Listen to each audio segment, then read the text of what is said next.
ಇನ್ನು ರಾಜ್ಯದಲ್ಲಿ ಸಾಕಷ್ಟು ಚರ್ಚೆಗೆ ಗ್ರಾಸವಾಗಿದ್ದು ಈ ಒಳ ಮೀಸಲಾತಿ ಅಂತಕ್ಕಂಥ ವಿಚಾರ. ಅದಕ್ಕೋಸ್ಕರ ಸರ್ವೆ ಎಲ್ಲ ಮಾಡಿಸಿದ್ದಾರೆ. ಈಗ ಕಾಂಗ್ರೆಸ್ನಲ್ಲಿ ಒಳ ಮೀಸಲು ಬೇನೆ. ಇನ್ನೇನು ಸದ್ಯದಲ್ಲೇ ನ್ಯಾಯಮೂರ್ತಿ ನಾಗಮೋಹನ್ ದಾಸ್ ವರದಿ ಸಲ್ಲಿಕೆ ಆಗುತ್ತೆ, ಸರ್ವೆ ಎಲ್ಲ ಮುಗಿಸಿ. ಅದಕ್ಕೂ ಮುನ್ನ ಕಾಂಗ್ರೆಸ್ನಲ್ಲಿ ಎಚ್ಚರಿಕೆಯ ನಡೆಯನ್ನು ಇಟ್ಟಿದ್ದಾರೆ. ಗೃಹ ಸಚಿವ ಪರಮೇಶ್ವರ್ ನಿವಾಸದಲ್ಲಿ ಹೈ ವೋಲ್ಟೇಜ್ ಸಭೆ ಕೂಡ ಆಯಿತು. ಒಂದು ಸಭೆ ಹಲವು ಅಜೆಂಡಾ ಅಂತ ಹೇಳ್ತಾ ಇದ್ದಾರೆ. ಭವಿಷ್ಯದ ರಾಜಕೀಯ ಸವಾಲುಗಳಿಗೆ ಒಗ್ಗಟ್ಟಿನ ಸೂತ್ರವನ್ನು ಕಂಡುಕೊಂಡಿದ್ದಾರಂತೆ ದಲಿತ ನಾಯಕರು. ದಲಿತ ಸಮುದಾಯದ ಸಚಿವರು, ಶಾಸಕರು ಒಮ್ಮತದ ಮಂತ್ರವನ್ನು ಪಠಿಸಿದ್ದಾರೆ. ಎಸ್ಸಿ ಒಳ ಮೀಸಲು ಹಂಚಿಕೆ ಗೊಂದಲಕ್ಕೆ ಬ್ರೇಕ್ ಹಾಕೋದಕ್ಕೆ ತೀರ್ಮಾನ ಮಾಡಿದ್ದಾರೆ. ಬಲಗೈ ಎಡಗೈ ಸಮುದಾಯದಲ್ಲಿ ಗೊಂದಲ ಏಳಬಾರ್ದು ಅಂತ ನಿಗಾ ವಹಿಸೋದಕ್ಕೆ ಅವರು ಸಭೆಯಲ್ಲಿ ತೀರ್ಮಾನ ಮಾಡಿದ್ದಾರೆ.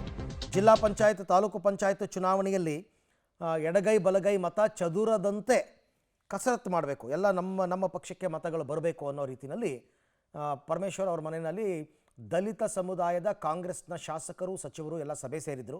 ಆಮೇಲೆ ತುಂಬ ಗೊಂದಲ ಮಾಡ್ಕೊಳ್ಳೋದು ಬೇಡ, ಸಣ್ಣ ಪುಟ್ಟ ಗೊಂದಲಗಳು ಬಂದರೆ ಅದನ್ನು ನಿರ್ಲಕ್ಷ್ಯ ಮಾಡೋಣ, ಒಟ್ಟಾರೆ ಒಳ ಮೀಸಲಾತಿಗೆ ಜಾರಿಗೆ ತರೋಣ ಅಂತಕ್ಕಂಥ ತೀರ್ಮಾನಕ್ಕೆ ಈಗ ಅವರೆಲ್ಲರೂ ಕೂಡ ಬಂದಿದ್ದಾರೆ. ಹೋಮ್ ಮಿನಿಸ್ಟರ್ ಮನೆಯಲ್ಲಿ ಈ ಸಭೆ ನಡೆದಿತ್ತು.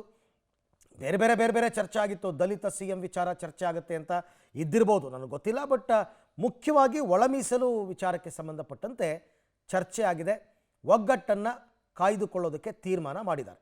ಮೋಹನ್ ದಾಸ್ ಕಮಿಷನ್ನ ಮಾಡಿದ್ರು. ಅದ ವರದಿ ಸದ್ಯದಲ್ಲೇ ಅವರು ಕೊಡ್ತಾರೆ ಅಂತಕ್ಕಂಥ ಮಾಹಿತಿ ನಮಗೆಲ್ಲ ಇದೆ. ಪರಿಶಿಷ್ಟ ಜಾತಿ ಒಳಗಡೆ ಇರ್ತಕ್ಕಂಥ ಸಮುದಾಯಗಳು ನಾವೆಲ್ಲರೂ ಕೂಡ ಒಟ್ಟಾಗಿ ಹೋಗಬೇಕು, ಯಾವುದೇ ಸಂಘರ್ಷ ಆಗಬಾರ್ದು, ಏನೇ ವ್ಯತ್ಯಾಸಗಳು ಬಂದರೂ ಅದನ್ನ ಸರಿ ತೂಗಿಸ್ಕೊಂಡು ಹೋಗ್ತಕ್ಕಂಥ ಒಂದು ತೀರ್ಮಾನಕ್ಕೆ ಬರಬೇಕು.